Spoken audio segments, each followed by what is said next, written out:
Hello mga manay! Isang magandang araw sa ating lahat. Kamusta kayo dyan? Sana ay nasa mabuti kayong kalagayan. So shoutout pala kay Mami MD from US. Thank you so much Mami sa mga blessings na share mo. Sana ay ingat ka po palagi sa lakad at sa trabaho mo. So thank you so much. More blessings to come. So afternoon na dito mga manay, ang oras ngayon ay alas 11 ng tanghali at saka bumili pala ako ngayon mga manay na gulay. Ayan, bumili ako ng kalabasa kasi ito yung ulamin natin para healthy living tayo. Ay, makatindi pa ako naman. So, gasin muna natin ito. So, dito pa naman ay sa lugar namin, bawal na yung cellophane. So, yung ginagamit na lang ay ito mga paper bag at saka yung eco bag. So, kailangan kapag pupunta ka ng palengke, magdadala ka talaga ng eco bag kasi yung eco bag ay binibili ng 5. So, para makatipid, mag-ano na lang, magdala ka ng eco bag sa sarili mong paglalagyan. Kasi, bawal na kasi yung cellophane. So, yan, kailangan ginawa siguro yan mga manay para maprotektahan yung ano natin, kalikasan ba kasi yung ano kasi mga manay cellophane ay hindi siya nalalata yun, tsaka nagbibigay, nagdudulot lang yun ng pollution, tsaka yan, kaya bawal ng cellophane. So ito kasi mga manay ay malata, so ano ba malata yung tawag yan, malata yan mga manay, kaya yung gobyerno siguro ay ano sila na kailangan malinis yung paligid natin kasi iwas na cellophane. So para ganun lang sana, iwasan lang nila mga manay, di ba? Magbenta ng cellophane yung kumpanya, sa mababankrupt na yung may-ari ng cellophane kasi hindi na magamit ng cellophane ang palengke o kaya kahit saan na tindahan kasi puro na paper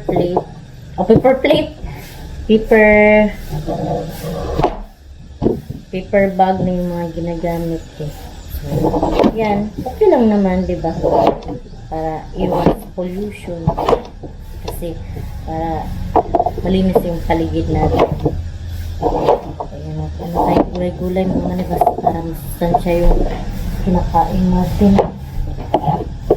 Yun ulit ako nakapag-vlog dito sa loob ng bahay mga manay kasi yung content natin paraging nasa labas. Naiinis ako mga manay sa totoo lang kasi sabi pa, iwan ko siguro ganito talaga kasi hindi naman tayo sikat na big YouTuber. Sabi pa ng iba na ano mga manay na maglabas daw ako, maggawa ng content sa labas na bukid, ganun. So, ayun, pumunta nga ako. Dami daw views, hindi naman, siguro, gano'n talaga mga iwan ko. Siguro, hindi talaga nila. Kasi, yung content ko mga manay, kasi, reality kasi, hindi naman tayo, apam-apam. Kasi, yung iba mga manay, kapag apam yung content nila, meron silang partner na apam. Yun na talaga napapansin ko mga manay. Ako talaga maging honest kasi dito mga ayoko ng magsinungaling siguro kaya ganun. Yung iba kasi mga magsinungaling na lang, gawa ng content para dadami ang views. Kasi ako naman hindi ako ganun eh. True to life talaga yung totoo yung sabi ko, ayoko magsinungaling. Kasi yung karma hindi magsabi eh. Kung sa Bisaya pa ang karma di magsabi. Ang gaba, di magsaba yun. Ako, gusto ko totoo lang talaga kasi yung iba nagpaalik-alik magsinungaling na lang para makakuha ng madaming views. So, sige lang, ganun talaga kasi nga itong YouTube ay hanap buhay, gagawa ka ng paraan para maka-income ka. So yun ang paraan nila para magkaroon ng pera, diba? So, bahala sila sa kanilang buhay kasi sa kanila yan eh, hindi sa atin.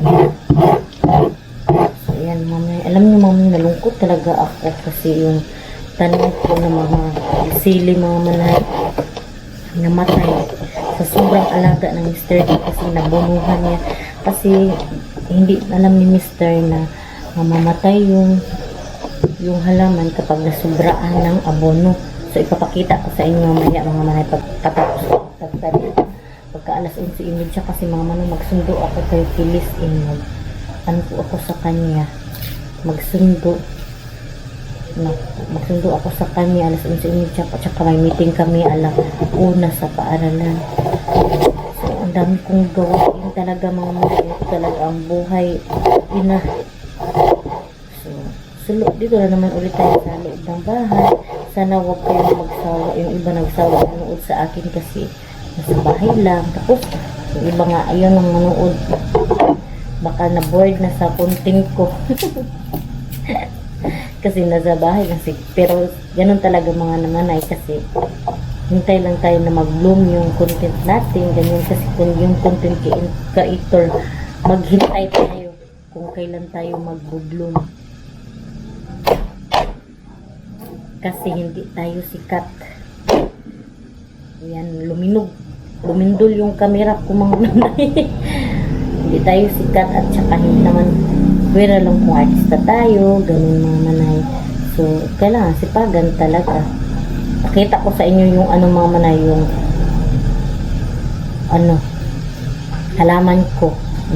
Sobra pag-alaga ni Mr. namatay na hinuon. Hindi maganda yung sobra talaga mga manay kasi may masamang mangyari ba. So, pakita ko sa inyo yan, mamaya ko na lang yan lutuin. So dito tayo sa likod. Pakita ko sa inyo yung sili ko na namatay mga manay. Sobrang kawawa talaga. Nalungkot ako na medyo naiiyak. Kasi ayan mga manay yung iba buhay pa naman. Ayan. Tumaas na yung kamatis ko at saka may na yung kamatis, bulaklak. Ayan namatay mga manay Nagluya sana ay makasurvive pa tong isang kamatis.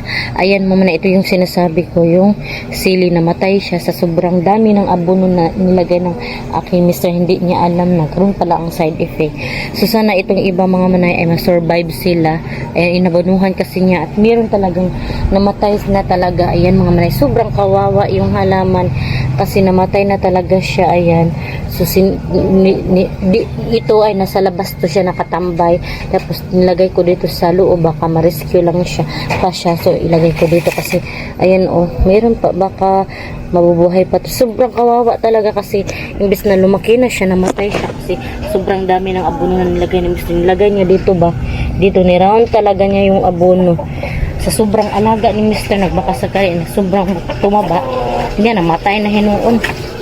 So yan, i-prepare ko yung lagay tayo ng taba mga manay, yung nilagay ko na yung ito mga isubak ko tong karne, maliit ng karne, tsaka yung mga gulay din tayo para mas may masustansyang pagkain yung makain ng mga anak ko kasi believe ako sa mga anak ko kasi kumakain sila ng kahit na yung pagkain ko, kumakain sila, hindi sila maarte kasi nasanay sila kung ano yung ipapakain ko, yun din ang kainin nila. So ilagay ko na ito dito kasi pagbalik ko na lang mga manay, magluto tayo kasi kunin ko kasi sundo ko pa siya bahay. So ilagay ko muna ito dito. Madali lang na ito maluto. Tsaka walang pasok si Phyllis kasi nga mga manay, meeting alauna. Ayoko maging president talaga mga manay, kaya gusto kong magpahuli-huli ba. Minsan kasi mga manay, ako yung chinuchoose na i-president nila. Ewan ko bakit ako yung kinukuha nila maging president. Ayaw ko talaga. Kaya minsan nagpahuli-huli ako. So i-charge ko muna itong mga manay na ko kamera para kasi na lang konti na lang hindi ko pala ito na-charge nung galing pa ako sa bukid. So see you later. Dito na ako ngayon sa kusina. So itatatad na natin tong karne kasi magluluto na tayo ng ulam at saka gagaling ko lang sa paaralan ni Phyllis mga manay. Ako sundo sa kanya kasi nga So itong Carly mga manay ay tagtaran niya na nagpalit din. Sundo ako sa kanya na afternoon kasing ano, ting sundo na ngayon. Ano ba yan? Uy, nagkabulbulo na naman tayo. Galing kakasundo ko lang kang Phyllis mga manay. So ito, taba yung ano kong mga manay i-prito kasi hindi na tayo gagamit ng oil kasi mag-oil lang siya sa kanyang sariling taba ba. So ganyan ako gisa ng mga lamas, yung taba na lang ng baboy yung pinapa-uwil ko. Ayan, para iwas tayo kolesterol kasi ako mga manay parang mataas na yung kolesterol ko kasi sabi ko nga sa inyo medyo minsan ay nagpapapalpitate ako. So yan mga manay, magsipag na talaga ako mag-vlog kasi kahit na tiyagaan ko na yung cellphone ko na madaling malubat, mag-charge, ganun, magtiyaga tayo mga manay habang hindi pa tayo nakabili ng bago kasi yung cellphone ko kasi talaga mga manay ay ano na ba, sira na talaga. So kailangan, so ito yung mga manay, ilagay ko muna to sa ref para another ano naman, pang sahog ba.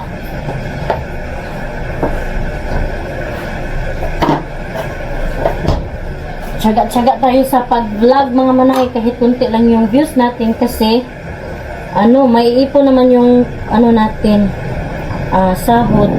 So nilagyan ko ng asin para malasado. Kasi sayang mga manay ang dollar. Mayroon din kasing mapasok kahit kunti So tiyagaan na lang natin to. Ano natin, content. Ganun talaga. Sipag at tiyaga. Sa totoo lang itong pag-YouTube, sipag at tiyaga lang talaga mga manay para maging ano ka talaga, maging successful dito. So, huwag na lang natin isipin yung views na bumaba kasi meron talagang content tayo na bababa at saka sa taas, ganun talaga. Kung may trending na content mo, dun may talaga, magpapasok na yung mga viewers, yung trending talaga na lumaki yung views mo ba. So sipag at syaga lang talaga at patience mga manay. Si Pili sinundo ko, si Ate Fiana ay hindi ko na naisundo kasi marunong na yun si Ate Fiana magsakay ng sikad o kaya maglakad siya. Pero ngayon mga manay ay magsakay yun siya kasi sobrang init na ng panahon ngayon. So itong kalabasa ay ko to, adobuhin ko to mga manay. Sa totoo lang mga manay, na-miss kong mag-vlog ito sa bahay. Kasi nakikita nyo naman na sa labas na tayo parati yung content natin na nasa bukid lang parati, diba? So minsan na-miss ko din yung mag-vlog dito sa bahay, magsalita-salita. Na-miss ko talaga yun mga manay. At sure ako may na-miss din sa akin kahit konti lang tayo dito sa ating vlog. Kasi minsan mga manay may mga nangamusta sa akin, kamusta na daw ako, bakit hindi na daw ako nag-vlog, bakit hindi nila ako nakikita. So shout out lalo na kay Mami MD, yun nag-aalala sa akin bakit ba hindi ako nag-vlog at si Ate Emily. So yun, ina-appreciate ko yung mga nila pangangamusta sa akin, bakit matagal ako hindi nakapag-vlog. So thank you so much. Kasi minsan mga manay, napipressure ako. Sa totoo lang, napipressure ako ba kasi yun nga mga manay, hindi tayo sikat na vlogger, walang masyadong views. Yun ang totoo talaga mga manay. Minsan napipressure ako, minsan nawalan ako ng gana na mag-vlog kasi yun nga mga manay, walang masyadong views. Kasi nga dito rin tayo nakabay, saka kahit gumagawa ko din ako ng paraan, meron din naman lumalaki yung views ko mga manay. Yung nagpunta ako na night market, binintan ko yung Litson ba, diba nagka 3,000 tayo, madaming views yun, diba? So yun, natuwa ako kasi dumami. Pero mga manay na hindi siya malagyan masyado ng advertise kasi bawal yung may magtagtad ng hayop ba, nakikita kasi nila bawal yung may litsyon, bawal ganun mga manay sa YouTube. So sayang, pero hindi ko dinilit mga manay kasi may views tsaka sayang ba, kaya hindi ko na lang dinilit kahit walang income yun, sayang talaga. Sayang ang income nun mga manay kahit malaki ang views. Ayan, nag-uwi na siya, oh. Yung mataba yung inuna ko kasi. So, thank you so much sa mga nanonood dyan. Kahit kunti pa tayo. Kahit kunti lang yung mga viewers ko at subscriber. Sa totoo lang yung ibang subscriber ko kasi mga manay ay nasa short video yan nakukuha eh. May mga short video kasi ako mga manay, mga random video na ina-upload na kahit na hindi na naka-notification all. Kaya yun, may naliligo na nag-subscriber yun. Kaya may mga subscriber talaga na naliligo sa YouTube. Yan, inuuwi ko ng mga may. So, thank you so much sa inyo dahil mayroon pa din nanonood sa akin at nag-subscribe at laging nag-support. So, thank you. Kasi ako mga mag-i-upload ko din yung kasi. Pero kahit sa totoo lang mga yun nga, sabi ko, napipressure yung ibang content creator, kaya nga nag-i-stop yung iba kasi walang nag-review sa kanila, nawalan sila ng gana. Pero ako mga manay, patuloy pa din ako mga manay, go pa din ako kahit wala akong viewers, go pa din tayo, huwag tayong mawalan ng pag-asa, gawa pa din tayo ng content na kahit na ano-ano para, kasi sayang mga manay, tsaka wala na din akong ibang trabaho kasi ito na lang talaga yung trabaho ko pag YouTube mga manay. Ito na yung ipo-focus ko kasi nagtrabaho nga ako kay ate. Nag-stop ako mga manay kasi hindi ko na kaya ba magiging housewife tapos pag YouTube. Kasi yung pag-housewife mga manay dito sa bahay, mahirap pag maging full time mom, mahirap lalo na maghatid sundo. Gigising ka ng maaga para mag-asikaso sa mga anak. Yun, mahirap mga manay. Mas mabuti pa magtrabaho sa opisina kaysa maging full-time housewife. Kasi kapag full-time housewife ka, yun nga, dito sa bahay, pabalik-balik nga yung trabaho. Pero mahirap pa din mga manay kasi wala nga tayong sweldo. Kaya ngayon mga manay, nagsisikap talaga ako na mag-YouTube at saka maghatid sundo, ganun. Kaya nag-stop ako sa aking ate at yun, ipofocus ko na tong pag-YouTube ko. Kaya wag tayong mawala ng pag-asa habang may YouTube, may pag-asa, habang may viewers kahit kunti ay go pa din tayo. Wag tayong mawala ng pag-asa kasi ako minsan mga manay, nawawalan ako ng pag-asa talaga yun. So, fight muna tayo, be strong. Huwag tayong mawala ng gana, ganun talaga. Kasi tao lang din naman tayo, napapagod, diba? Nilagay ko na yung mga laman, mga ayan. So, mag-adobo tayo mga manay. Ayan. So, medyo taas-taas na din yung content ngayon. So, siguro mga manay, dito ko na lang muna i-end ang aking vlog. Thank you so much sa mga nanonood. Sa mga hindi pa pala nakasubscribe, please subscribe my YouTube channel and click the notification bell para updated din kayo sa aking next video. See you in my next vlog mga manay. Bye-bye and God bless. Ingat po kayo parati.